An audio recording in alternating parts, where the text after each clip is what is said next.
segunda carta de Paulo aos Coríntios, quando diz: pois sabemos que se a nossa terrestre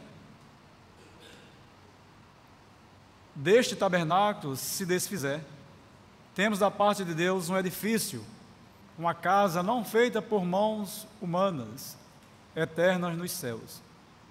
E por isso neste tabernáculo gememos, desejando muito ser revestidos da nossa habitação celestial. Se de fato formos encontrados vestidos e não nus, pois nós, os que estamos neste tabernáculo, gememos angustiados, não por querermos ser despidos, mas revestidos, para que o mortal seja absorvido pela vida. Ora, foi o próprio Deus quem nos preparou para isto, dando-nos o penhor do Espírito. Por isso temos sempre confiança e sabemos que, enquanto no corpo estamos ausentes do Senhor, porque andamos por fé e não porque vemos. Sim, temos tal confiança e preferimos deixar o corpo e habitar com o Senhor.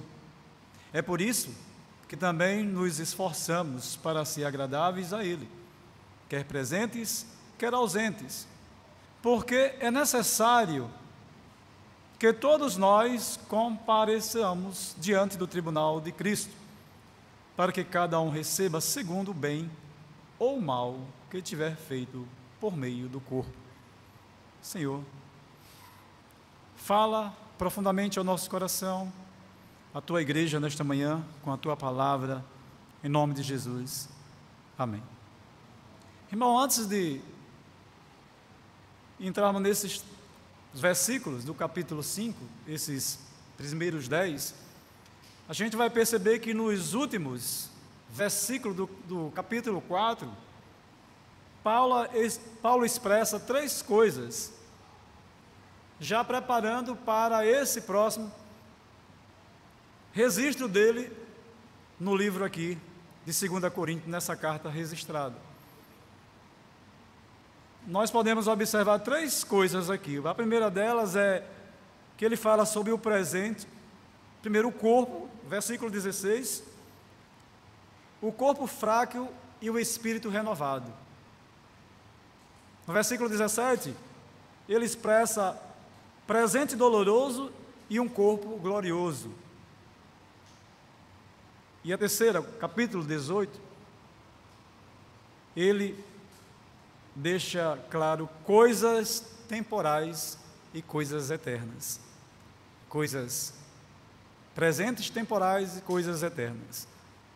Então, meus queridos e amados irmãos, nós vamos poder aqui ver que no primeiro momento do capítulo 5, versículo 1, quando Paulo diz: pois sabemos que a nossa casa terrestre deste tabernáculo se desfizer, temos da parte de Deus um edifício, uma casa não feita por mãos humanas, eternas nos céus.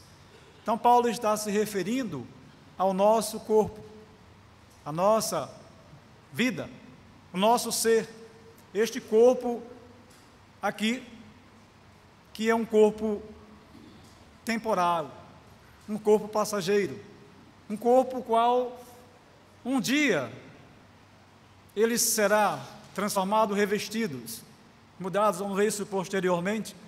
Ele está se referindo à tenda, como o corpo, a casa.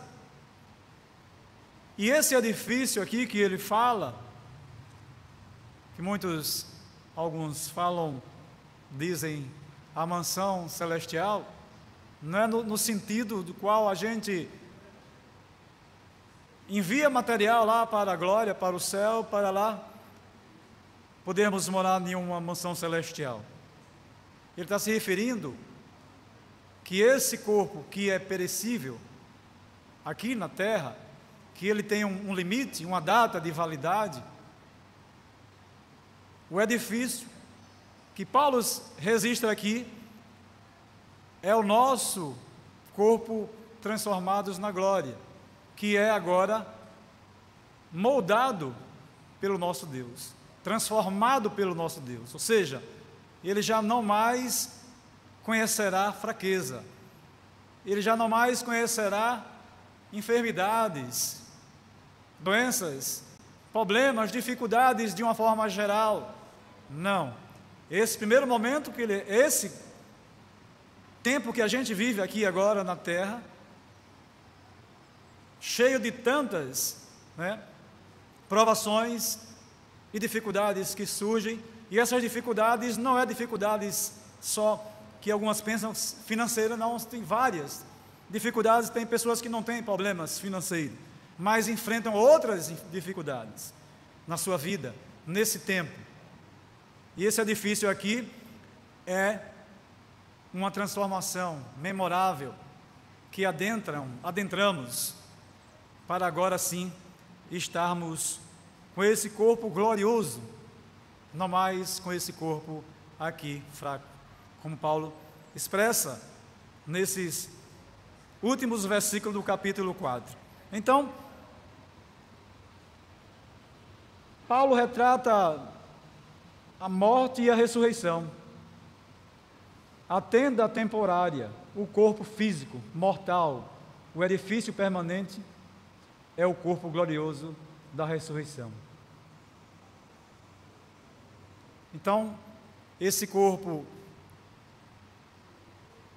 será transformado se aqueles não conhecerem a morte, Digamos que se Jesus voltar, nós não sabemos o dia, mas se Jesus voltar hoje, nós não tínhamos enfrentado a morte ainda. Mas a palavra de Deus nos deixa claro que aqueles que já partiram com a volta do Senhor Jesus, isso vale para aqueles que creem, que acreditam no plano de salvação que Deus trouxe para nós, pecadores, herdado de Adão, para cá. Não existe nenhum justo sequer. Então ressuscitarão primeiro. Aqueles que morreram ressuscitarão primeiro. E nós, que no caso estivermos vivos na gloriosa volta do Senhor Jesus, nosso corpo será transformado, revestidos. Essa matéria já não será mais uma matéria caída, pecadora, fraca, debilitada. Não, agora ela será um corpo glorioso que se assemelha ao corpo de Jesus Cristo. Então, meus queridos, Paulo se refere a isso. Nesse primeiro momento, o edifício, o eterno, porque as coisas do homem, as coisas que nós vemos, que nós falamos, está sujeita a fracassos, a erros, mas agora nesse momento de glória, não existe mais nada disso. Esse primeiro momento de certeza inequívoca, que é algo que não depende mais da ação do homem, mas é uma coisa que vai acontecer, uma coisa divina, uma coisa de Deus, algo sobrenatural de Deus, que vai acontecer com cada um de nós nesse segundo momento de agora os nossos corpos ser glorificados. Porque houve uma transformação no início daqueles que o Espírito Santo tocou o coração e ele se converteu. Não se convenceu, se converteu. Uma verdadeira transformação que a palavra nos ensina, deixa bem clara que é aquela transformação que ela vem de dentro para fora. Não é algo que vem de fora para dentro. Então é algo que aconteceu lá dentro, no seu coração, na sua mente, ao ponto de você se preparar e chegar até aqui na frente dos irmãos, diante de Deus, diante do pastor, dos presbíteros, diáconos e todos, de uma forma geral, e expressar a sua pública profissão de fé. Então, naquele momento houve uma conversão dentro de você, dentro de cada um de nós, e queríamos que todos ficassem sabendo, que tudo fosse visto, ouvido e publicado. Mas essa segunda transformação é uma transformação que, nessa conversão primeira, a gente ainda peca, a gente ainda erra, porque ainda nós somos pecadores, tendentes ao erro, Mas na segunda transformação gloriosa, os que vivam ficarão, estiverem, melhor dizendo, eles são transformados e agora os seus corpos se transformarão e serão perfeitos, semelhante ao de Jesus. Então Paulo, ele fala também de um gemido profundo. No versículo 2, até o versículo 4, a gente vai ver: e por isso nesse tabernáculo gememos, desejando muito ser revestidos da nossa habitação celestial.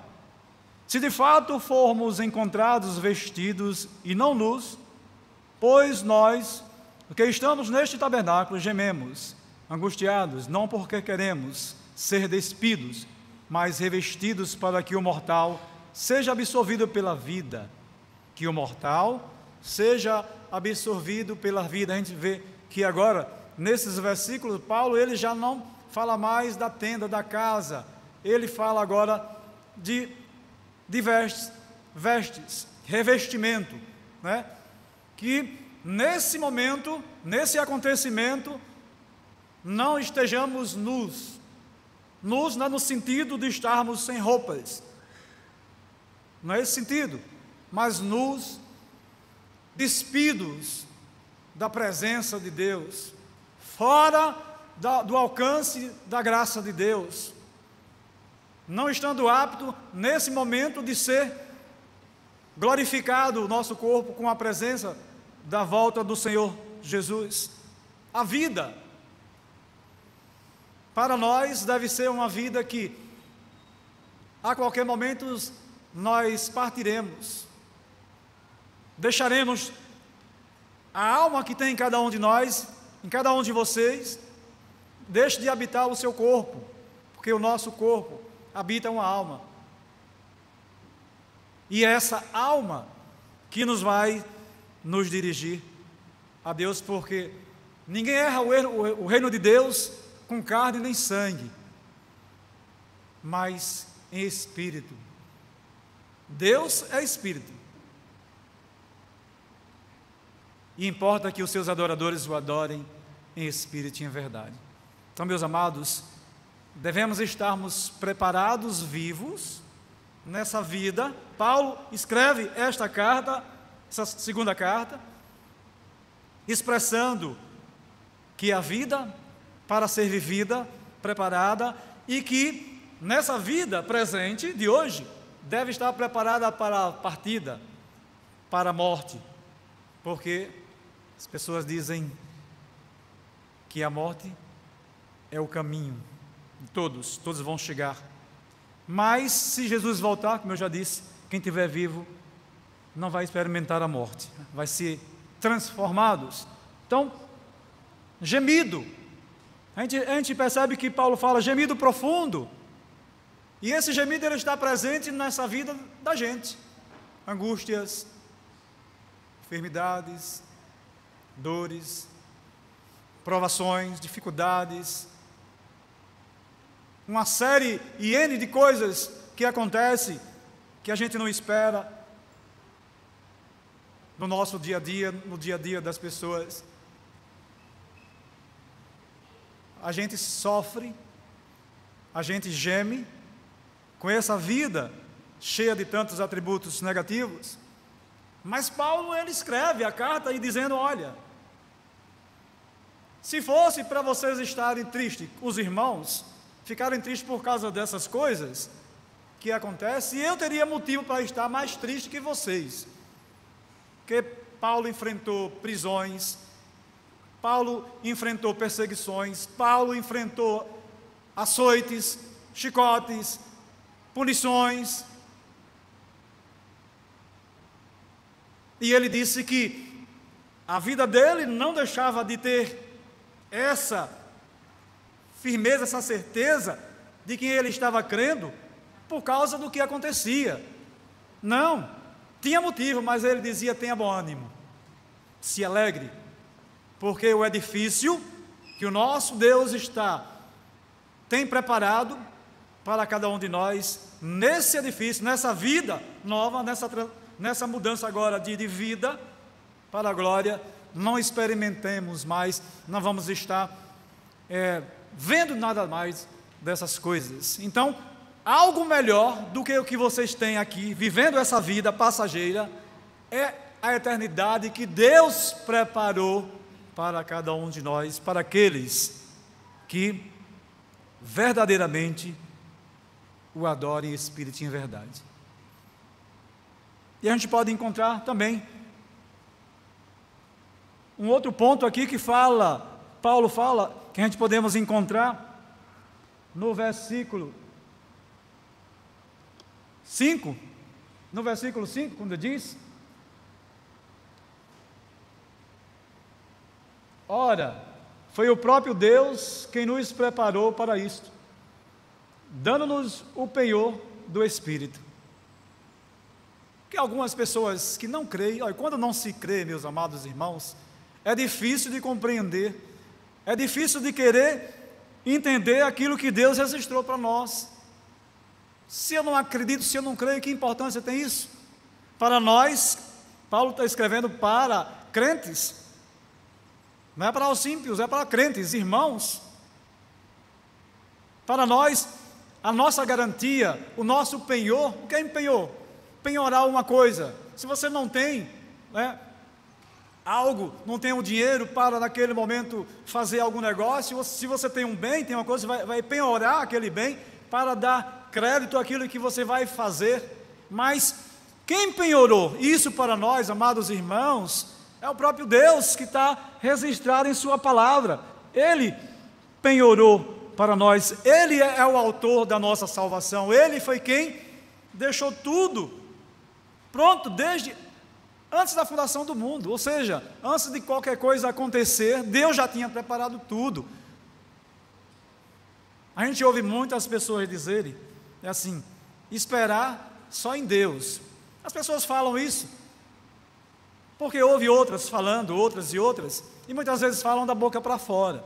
Esperar só em Deus, por quê? Ainda aquele que não vive, que não tem um compromisso, que não congregam, que não adora a Deus como Ele gosta que seja adorado, eles dizem isso porque ainda assim eles têm na sua consciência que Deus é um ser que não fala em verdades, que Deus é um ser que o que Ele promete, Ele faz. Os homens não, as pessoas não. As pessoas não fazem, não dá crédito de confiança, mas quem penhorou isso, essa vida gloriosa, essa aspiração gloriosa, Deus nos preparou para essa esperança, dando-nos o penhor do Espírito.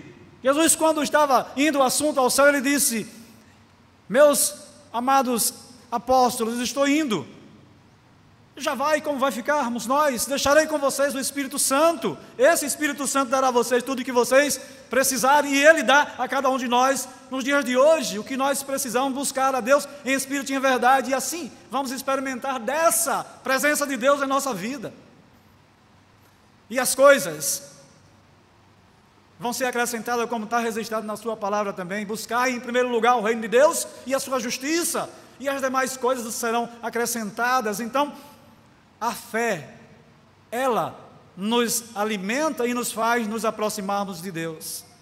Não o que acontece no mundo, porque se a gente olhar para... A Bíblia diz que o mundo jaz no maligno. Se formos olharmos para este mundo, se a gente for olhar para as pessoas, o que elas fazem, suas atitudes, certamente a gente vai nos afastarmos de Deus cada vez mais, mas devemos fazer o contrário, olhar para cima, olhar para Deus, dizer: é nele que eu me refugio, é nele que eu seguro, é nele que eu ponho a minha mão, a minha força, a minha esperança. A minha vida está sobre o altar, sobre as mãos de Deus. E assim, nessa vida que nós experimentamos hoje, nessa vida que ainda continua no presente século, ela vai estar despreocupada com a morte que virá, que não sabemos o dia nem a hora, mas Deus sabe de todas as coisas. Então, meus amados, Deus, Ele é o penhor da nossa esperança. Isso está lá registrado nas Escrituras Sagradas. Filipenses capítulo 1, versículo 6. Deus confirmando o que a gente fala, a palavra de Deus confirma. A gente não pode falar nada que não esteja registrado aqui na palavra de Deus, porque ela é a nossa, como diz, as Escrituras, ela é a nossa regra de fé e prática, é por ela que nós nos expressamos e vivemos por ela, que é a palavra de Deus registrada. Nós cremos que Deus inspirou pessoas para escrever as Escrituras sagradas. Então, meus amados, no versículo, agora, 6, no versículo 6, Paulo vai falar da confiança. Ele registra a confiança. Por isso temos sempre confiança e sabemos que, enquanto no corpo estamos ausentes do Senhor, por isso temos sempre confiança e sabemos que enquanto no corpo estamos ausentes do Senhor.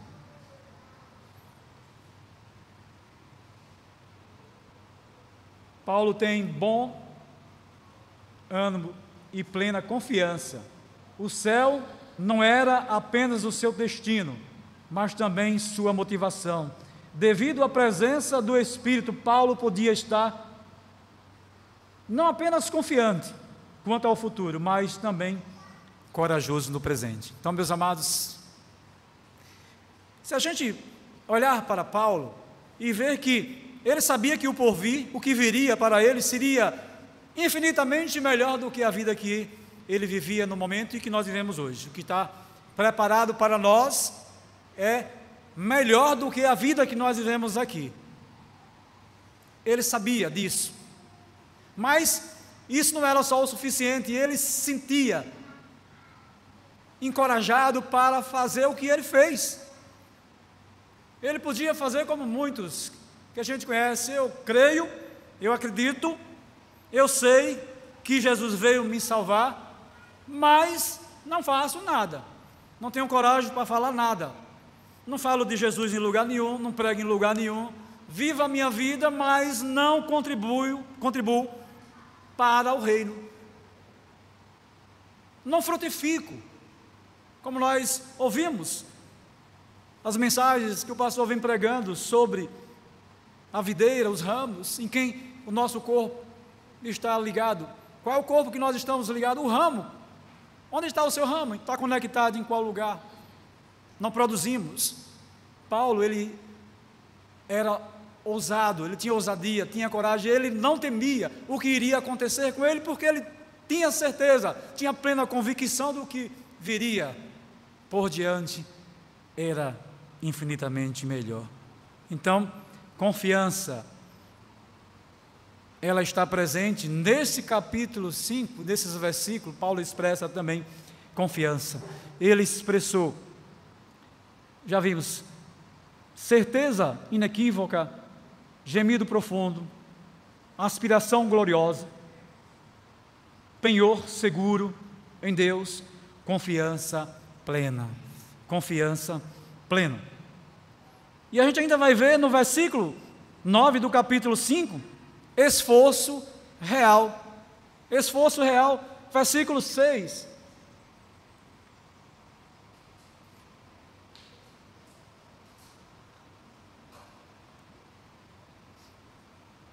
Esforço real, versículo 9, irmãos. Versículo 9.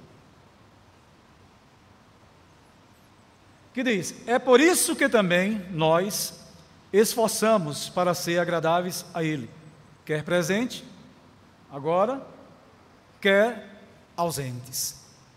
Então, esse presente, Paulo se refere à nossa vida hoje.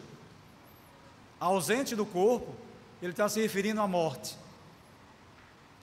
Estando presente, como cada um de nós estamos aqui hoje, sentadinhos aí, vocês, e eu aqui à frente, hoje vivo, falando de Deus, falando da palavra de Deus registrada nas Escrituras, escrita por Paulo, na segunda carta aos Coríntios. Devemos nos esforçarmos. Mas esse esforço, qual Paulo expressa aqui, não é um esforço que nós não pudermos fazer. Não é sacrifício não, irmão. Esse esforço aqui não é sacrifício não. Deus já fez por nós o maior sacrifício. O que Jesus fez por cada um de nós, que nesses dias, que agora dando início à semana santa, que nós chamamos de semana chamada santa, porque todas as semanas são santas, porque todas as semanas, todos os dias são santos, porque assim Deus o fez. Mas, falando da programação da igreja romana, iniciando a quaresma, onde muitas pessoas vão ausentar do seu corpo a carne vermelha e apenas consumir produtos, resumindo, comer peixe, não é? Porque quando a gente fala sobre isso, a memória vem, é que não vai comer carne, vai comer peixe, não é isso? Não vai comer carne vermelha, não é isso, irmãzinho? Esse corpo presente, esse início dessa semana, para eles se ausentarem de carne vermelhas, eles estão purificando seu corpo, estão se abstendo de um alimento que eles julgam ser pecado consumir. De encontro à própria palavra, que diz que tudo que Deus fez, que Deus abençoou, até o alimento que você pegar, que era considerado impuro, você dizia, olha, pega o alimento, pegue o porco, que era considerado um animal impuro, e abençoe, e consuma. Isso fere o que as Escrituras falam. A gente não vai encontrar nada disso nas Escrituras. Até então, na região onde Jesus estava com seus discípulos, depois que se tornaria um apóstolo, era uma região onde vivia da pesca. O que mais se tinha era pesca, era peixe. A gente não via lá na área deles, assim, muitos animais cevados, gordos, tinham. Mas naquele momento ali, onde Jesus estava, naquele presente momento, ele consumiu o que tinha na mesa. E isso fez com que alguns entendessem, sem encontrar respaldo nas Escrituras, que devem comer também só peixe nesse período da semana, chamada santa. Mas o pior disso tudo, irmãos, é que as pessoas, a maioria das pessoas, quantas pessoas, milhares de pessoas, milhões de pessoas, estão hoje totalmente ressacadas, que já começaram a sua farra da carne logo cedo, não é?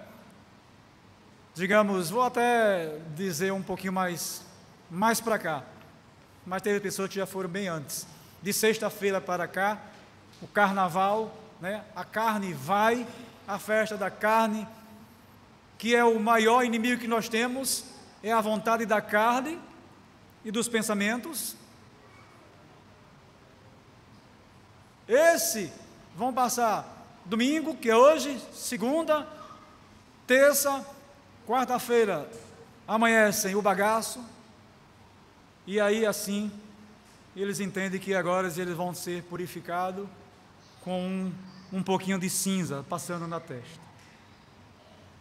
É isso que Deus quer do seu povo? É isso que Deus quer dos verdadeiros adoradores? Coisa nenhuma. Não é essa forma de adoração, não é essa forma de reconhecimento. Eu faço primeiro a minha vontade da carne e depois eu vou fazer a vontade de Deus. Isso não agrada a Deus em momento algum. Não é isso que Deus quer de cada um de nós, não é isso que Deus quer da tua igreja. Pelo contrário, vós sois templo do Espírito Santo. Santo, devemos ser separados do que é mal, do que é contaminoso, do mundo, de sua filosofia, para que o inimigo de nossas almas não invista, achando brecha na nossa vida para cairmos. Vigiai sem cessar, para que não seja pego de surpresa. Então, meus amados irmãos, esforço real, não é sacrifício. Paulo está falando aqui no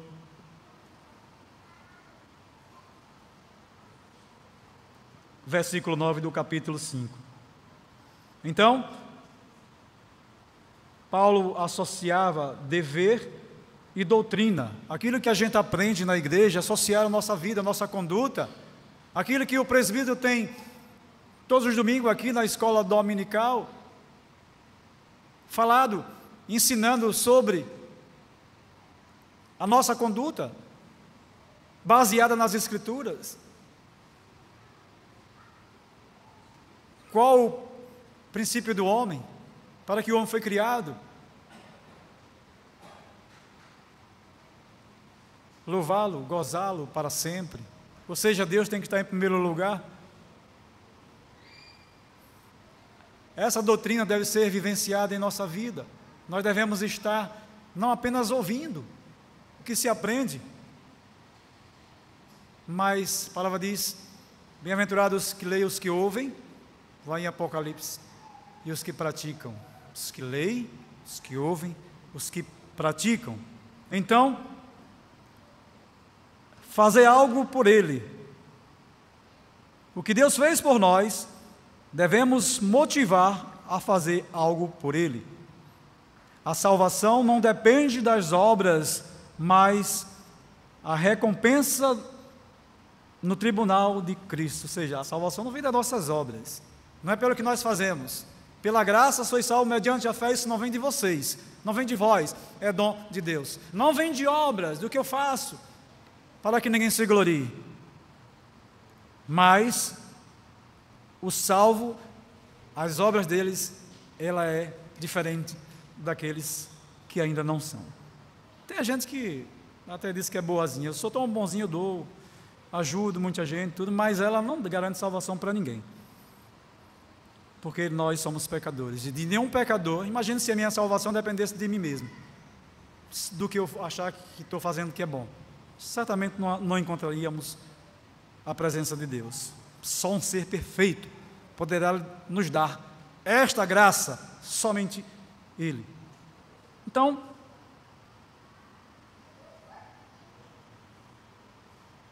assim tenhamos uma vida de boas obras. Então, a vida de boas obras é reflexo do crente que foi convertido, foi salvo por Deus. Mas, meus amados irmãos, a gente leu no versículo 10 algo, que fala de julgamento. Não é isso? Versículo 10, vamos ver lá, o versículo 10 diz bem assim: porque é necessário que todos nós compareçamos diante do tribunal de Cristo, para que cada um receba segundo o bem ou mal que tiver feito por meio do corpo.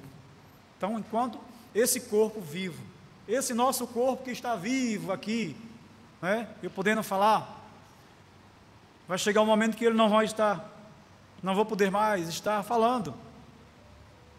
Esse corpo vivo, ele vai ser, um dia, ser levado à presença do tribunal de Cristo. Está escrito nas Escrituras Sagradas. 1 Coríntios fala, Romanos 14, 10 e 12 fala, 1 Coríntios 3, 10 a 15 fala, 4, de 1 a 6 fala. Então, meus amados irmãos, o que plantamos aqui, colheremos na eternidade. Gálatas 6, versículos 7 e 8. Palavras, o que falamos, palavras, atitudes, que são as nossas ações, omissões, aquilo que devíamos ter feito e não fizemos. Eu devia ter feito e não fiz. Quantas vezes eu ouço alguém dizer, eu devia ter feito isso, e às vezes não era algo bom, no sentido aqui, algo que deveria ser, que era bom e não foi feito, Então, omissões e pensamentos, palavras, ações, omissões e pensamentos. O que acontece? Serão julgados. O Senhor retribuirá a cada um segundo o seu procedimento. Romanos 2,6. Daremos um relatório de nossas obras. Romanos 14, 10 a 12. Haverá recompensa para os fiéis. 1 Coríntios 10, 3, 10 a 15. 1 Coríntios 1 Coríntios 4, 1, de 1 a 6. E haverá também condenação para os infiéis. Mas comparecerá diante do tribunal de Cristo.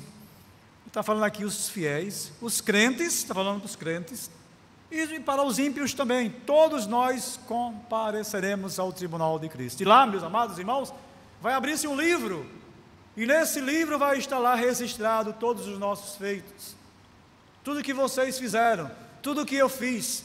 Nada esconde de Deus, ninguém se esconde de Deus, nada foge de Deus. Deus criou todas as coisas,